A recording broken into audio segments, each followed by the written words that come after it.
जय हिंद। देखिए, भारत जो है वो दोनों ओर से दुश्मनों से घिरा हुआ है, एक और पाकिस्तान और एक और चाइना। चाइना जो है वो हमारे ऊपर हमेशा निगरानी रख रहा है, उसके पास सर्विलांस के लिए बहुत बड़े बड़े शिप है। अभी नेवी के सर्विलांस में वो पूरे वर्ल्ड में सबसे आगे चल रहा है। अब वो यहाँ हमारी जो हिंद महासागर है, तो चाइना इस हिंद महासागर में भी अपने पांव पसार रहा है। अब चाइना के पास भी बैलिस्टिक मिसाइल है, पाकिस्तान के पास भी है। तो इन मिसाइलों को जब कभी भी लॉन्च किया जाएगा तो इन्हें पकड़ने के लिए, या फिर चाइना ने यहाँ पे कोई अपना शिप ही दे दिया, हम लोग तो इधर से तैयार रहते हैं कि यहाँ चाइना है, इधर पाकिस्तान है, मान के चलिए यहाँ पे चाइना ने अपना कोई नेवी का शिप डिप्लॉय कर दिया और यहाँ से बैलिस्टिक मिसाइल छोड़ दिया, तो हमें वहां ट्रेस करने के लिए कोई चाहिए कि नहीं चाहिए। अब ये समुंदर है, यहाँ एरिया समुंदर में रडार परमानेंटली नहीं लगा सकते, तो इसके लिए आता है एक सर्विलांस रडार। ये न्यूक्लियर मिसाइल को या फिर बैलिस्टिक मिसाइल जब छोड़ी जाती है तो इसके ऊपर सैटेलाइट एंटीने लगे रहते हैं बहुत बड़े बड़े। ये किसी भी दूर से दूर आ रही मिसाइलों को आराम से ये ट्रेस कर लेते हैं। भारत के पास इसकी कमी थी, 2014 में ही इस पे काम हो चुके थे और इसे 18 में हल्का सा मतलब इसे सी ट्रायल किया गया था। अभी इसे फाइनली INS ध्रुव के नाम पर इंडक्ट कर लिया गया। जब इसे सीक्रेटली नाम दिया गया था तो VC 1184 नाम दिया गया था। इसे इंडियन नेवी ने डिजाइन किया है। खास करके इसका जो मकसद है वो सर्विलांस का काम है और हाई लेवल का, जो 2000 किलोमीटर ज्यादा आगे तक सर्विलांस कर सके। ये बहुत बड़ा शिप है, 15,000 टन का इसका डिस्प्लेसमेंट है और ये पानी में इसकी स्पीड लगभग 40 किलोमीटर प्रति घंटे रहने वाली है इस भारी भरकम शिप की। इस शिप की खासियत 75 मीटर लंबा है और 22 मीटर चौड़ा है। इस पे एक टाइम पे 300 क्रू मेंबर रह सकते हैं। सबसे खतरनाक बात है इसका रडार सिस्टम। इसका रडार जो है वो 360 डिग्री घूम सकता है और इसके रडार में एक और खासियत है कि ये इसका रडार एक सिंगल रडार ना बनके बल्कि छोटे छोटे रडार के ग्रुप बना हुआ है, जिसे TR मॉड्यूल कहते हैं। ये आप देख रहे हैं तो इसका हर एक छोटा छोटा हिस्सा है वो अपने आप में एक स्वतंत्र रडार है। इसकी कुल संख्या 6400 है। तो 6400 TR मॉड्यूल है, वो 6400 वेव छोड़ेंगे। इससे फायदा ये होता है कि मल्टीपल टारगेट पे हम लोग फोकस कर सकते हैं। जैसे मान के चलिए यहाँ से 2 टारगेट आ रहा है तो 6400 में से मान के चलिए 100 ठो TR मॉड्यूल डायरेक्ट इस पर फोकस रखेगा, 100 ठो इस पर फोकस रखेगा, तो बाकी सब तो बचे रहेंगे ना, कुछ इस पे रख लेगा, कुछ इस पे रख लेगा। तो पहले एक सिंगल रडार होता था जो एक ही पे नजर रख पाता था। तो अब TR मॉड्यूल से क्या है कि जिधर हमको थ्रेट ज्यादा है अपने TR मॉड्यूल को उस डायरेक्शन में हम लगा देंगे ताकि वहां पर पर्टिकुलर हम लोग निशाना लगा सके और ये एक साथ 10 टारगेट पर निशाना लगा सकता है, मतलब लॉक कर सकता है, उसे नजर रख सकता है। और 2000 किलोमीटर दूर से ही ये रडार जो है इस INS ध्रुव पर लगाया गया है वो दुश्मन पर नजर रख सकता है।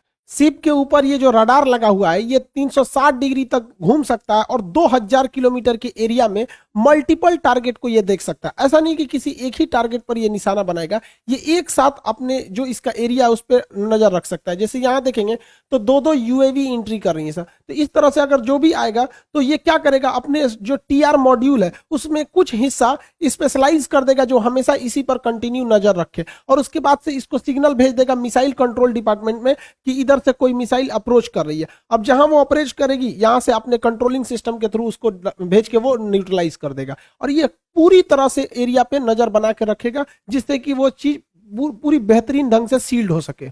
इसके पिछले डेक पर एक हेलीकॉप्टर को लैंड करने के लिए भी जगह दिया है ताकि वो इमरजेंसी की स्थिति में यहाँ पर इवैक्यूएशन या जरूरी संसाधन या यहाँ से लोगों को निकालने में मदद कर सके। ये हेलीकॉप्टर अपने पीछे डेक पर एक हेलीकॉप्टर को लैंड करा सकता है जो रेस्क्यू के टाइम पर आराम से काम आया जा सकता है। इस हेलीकॉप्टर की मदद से इमरजेंसी ड्रॉप भी किया जा सकता है। बैलिस्टिक मिसाइल बहुत दूर तक हमला कर सकती है, ये कई हजार किलोमीटर जा सकती है, डायरेक्ट हमला नहीं करती है, ये छुपी हुई जगह पर रहती है, या वो सबमरीन से लॉन्च कर दी जाएंगी या फिर कनेस्टर्स में इस तरह से लॉन्च कर दी जाती है और जब वो री एंट्री करती हैं तब आदमी को पता चलता है कि हमारे ऊपर मिसाइल का अटैक हो गया। बीच में अगर पता चल जाएगा तो हम उसे न्यूट्रलाइज कर सकते हैं। आजकल मिसाइलों को जमीन के अंदर अंडरग्राउंड कनेस्टर में रखा जाता है और वहां से इन बैलिस्टिक मिसाइलों को लॉन्च करा दिया जाता है और ये अंतरिक्ष में जाती है। अंतरिक्ष में के बाद जब ये हमारे एरिया में आएगी और री एंट्री करेगी तो री एंट्री करते समय इसको ट्रेस करना बहुत ज्यादा जरूरी हो जाता है, वरना ये बहुत ही हाई रेंज की होती हैं और इनको पकड़ना बड़ा मुश्किल हो जाता है। तो रास्ते में अगर इन्हें पकड़ लिया जाएगा तो इनकी घातकता को हम कैंसिल कर सकते हैं क्योंकि हमारे पास S-400 मिसाइलें हैं,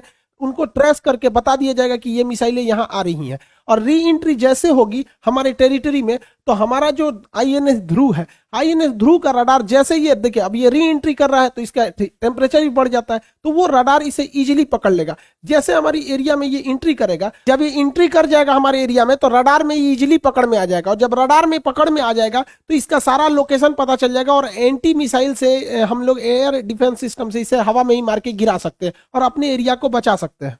इसे ही न्यूट्रलाइज करने के लिए और समुद्री एरिया में पता लगाने के लिए आईएनएस ध्रुव काम करेगा। यहां से अगर कोई बैलिस्टिक मिसाइल लॉन्च की जाती है तो इस रास्ते में ही इसे ट्रैक कर लेगा कि ये किस स्पीड से जा रहा है और कहां तक ये जा सकता है, और फर्दर इंफॉर्मेशन भेज देगा वो अपने दूसरे शिप पर या वहां जहां हमारा एयर डिफेंस लगा हुआ है, और वो एयर डिफेंस इसे बीच रास्ते में ही न्यूट्रलाइज कर देगा। भारत बहुत ही तेजी से अपना रक्षा क्षेत्र में कदम बढ़ा रहा है। इसी को देखे होंगे तो भारत का जो डिफेंस बजट था इस बार, तो उसमें हम लोगों ने अपने डिफेंस इंपोर्ट में जो आयात करते हैं उसमें लगभग 33% की गिरावट देखे हैं।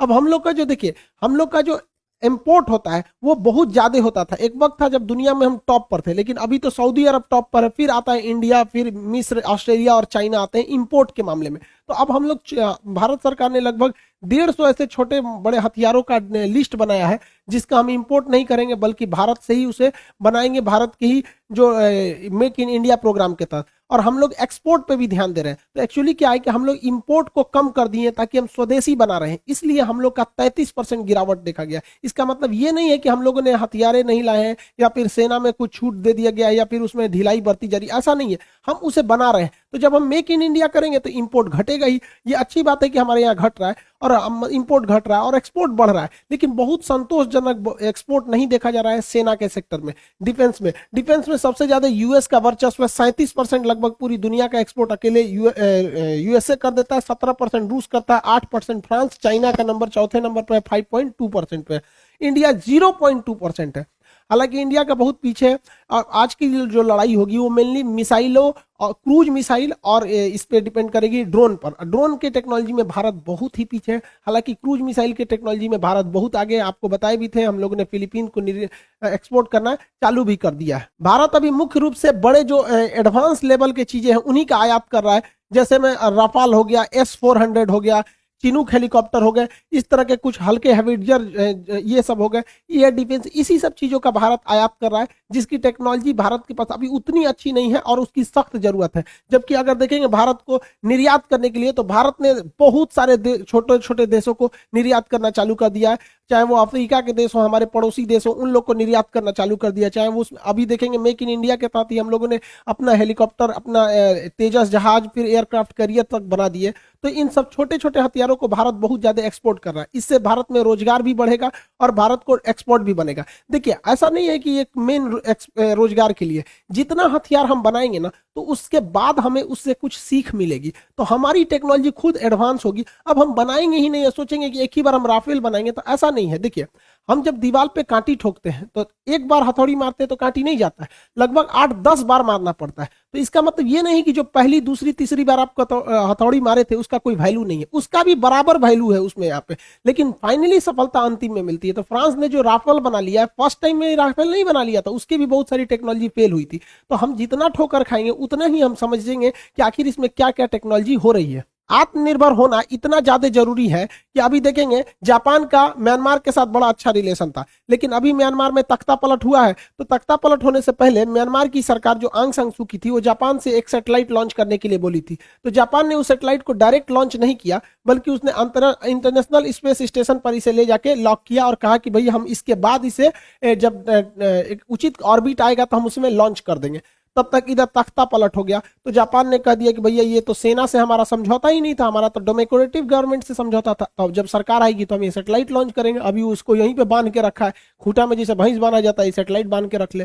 तो हम लोग तो अंतरिक्ष के मामले में आत्मनिर्भर है। तो ये बहुत भारत के लिए भी अच्छा है कि भाई भारत बहुत ज्यादा सैटेलाइट को भी इजिली लॉन्च कर सकता है। तो आप देख सकते हैं कितना ज्यादा जरूरत होती है आत्मनिर्भर बनने की, वरना युद्ध या विकट परिस्थिति के समय में कोई भी देश मना कर देगा। जैसे मान के चलिए हमारा फ्रांस से अगर रिलेशन खराब हो जाता है तो क्या वो राफाल का पार्ट पुर्जा देगा? उसमें कोई सेंसर, रडार कुछ भी बिगड़ गया नहीं देता है। खैर हमारा रिलेशन अच्छा है, लेकिन अगर खुद से बनाते तो ज्यादा बेटर रहता। अभी भारत के लिए बहुत अच्छी खबर है कि भारतीय नेवी ने अपना अंडरग्राउंड सबमरीन को रखने का व्यवस्था कर लिया है। ये आंध्र प्रदेश के विशाखापट्टनम के पास किया गया है। इस व्यवस्था के तहत जमीन के अंदर पहाड़ों को खोद कर एक गुफा बनाया जाएगा, उसमें इस पनडुब्बी को लेकर चले जाएंगे, तो पता ही नहीं चलेगा हमारी पनडुब्बी कहाँ है। तो इसके बारे में हम चर्चा करेंगे, क्योंकि भारत सरकार ने जब देखा था, हमारी नेवी ने, कि चीन की पनडुब्बी ऐसे इमेज में देखेंगे तो ऐसे आ रही है और अंदर कहीं घुस जाएगी, इसके अंदर बेस बनाया था, तो भारत सरकार को भी लगा था कि हमें भी बनाना चाहिए। तो नेक्स्ट वीडियो में हम आपको बताएंगे कि किस तरह से ये अंडरग्राउंड बेस काम करते हैं और इसका क्या फायदा और क्या नुकसान हो सकता है, और अगर इसके ऊपर ही एटॉमिक हमला हो जाए तो फिर ये कैसे सुरक्षित बच सकते हैं। और आप सबका एक बार तहे दिल से फिर से धन्यवाद, आप सब लोगों ने इतना स्नेह दिया, जो इतना जल्दी 7 मिलियन सब्सक्राइबर पहुंचा दिए। एजुकेशन चैनल को बहुत कम ग्रोथ मिल पाता है, लेकिन आप सब लोग को फिर से तहे दिल से हाथ जोड़कर धन्यवाद देते हैं। आप लोगों ने इतना जल्दी पहुंचा दिया ना कि मेरा 7 मिलियन बहुत पहले हो गया, मतलब 12-13 तारीख को हो गया था, लेकिन वो अपडेट नहीं कर रहा था। मेरे पास मेल आया यूट्यूब की ओर से कि आपका इतना जल्दी कैसे हो गया, हम आपके सब्सक्राइबर मतलब देखना चाहते हैं, चेक करेंगे कि आप ठीक आदमी है कि नहीं। तो भाई साहब एक तो अजीब टाइप का लग गया कि भाई हमारे ऊपर इंक्वायरी क्यों कर रहा है यहाँ पे। और उन लोग का मेल भी गजब का आता है, कैलिफोर्निया वगैरह उसका हेड ऑफिस है, तो वहां से मेल आता है, तो उनकी लैंग्वेज भी गजब की रहती है, एकदम ऑफिस प्रोफेशनल एकदम। हमको लगा क्या करेगा भाई साहब, फिर उसने 3-4 दिन तक किया मेल, और फिर बातचीत मेल टू मेल ही होती है उन लोगों से। तब वही उन्होंने कहा कि नहीं, आपके जितने भी हैं सब जेन्युइन है, और बहुत खुशी हुआ। और तब जाके उसने अपडेट किया, तब आया 7 मिलियन। आप सब लोग का तहे दिल से धन्यवाद। और ऐसे ही हुआ एप्लीकेशन पे, खान सर ऑफिशियल एप्लीकेशन पे अब तक 13 लाख से ज्यादा स्टूडेंट हो चुके हैं, लेकिन प्ले स्टोर का आ रहा है कि नहीं इतना जल्दी कैसे हो गया। जब तक हम पूरा क्लियर नहीं करेंगे तब तक हम भी अपडेट नहीं करेंगे उसको। तो आप सब लोग का इतना स्नेह मिलता है। तो हम भी अभी थोड़ा सी क्या है कि पटना में ऑफलाइन क्लासेस खुल गई हैं, तो यहाँ 8 घंटा 9 घंटा डेली क्लास लेना पड़ता है, तो थोड़ा टाइम कम मिल पाता है।